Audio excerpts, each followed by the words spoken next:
High guys, आज चाहिँ हामी इस्कन टेम्पल गएको थियो। अनि सिया र म सियाको भोलि लास्ट डे अनि जाँदैछ सिया अब घर, त्यही भएर चाहिँ घुमाउनु लगेको हो। अनि हामी चाहिँ अटोमा त्यसै ब्लगहरू सुट गरिरहेको थियो अनि के कुराहरू गर्दै थियो अनि आमासँग पनि बात गर्दै थियो।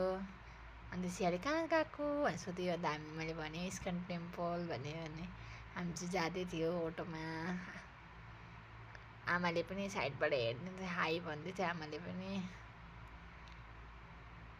अन्त हामी चाहिँ गयो। अनि भोलि चाहिँ मेरो बर्थडे थियो नि त, त्यही भएर चाहिँ आज सबै हामीले गरिसकेको। अन्त सपिङहरू पनि जानु आँटेको थियो।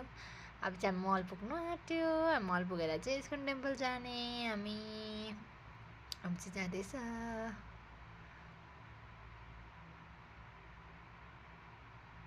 फाइनली मल आइपुग्यो हामी। मल आएर पनि घुम्यो मल। अनि फेरि इस्कन टेम्पल गयो। इस्कन टेम्पलमा चाहिँ पुरा उयो थियो, भिड थियो। अनि तर पनि हामी गयो आएर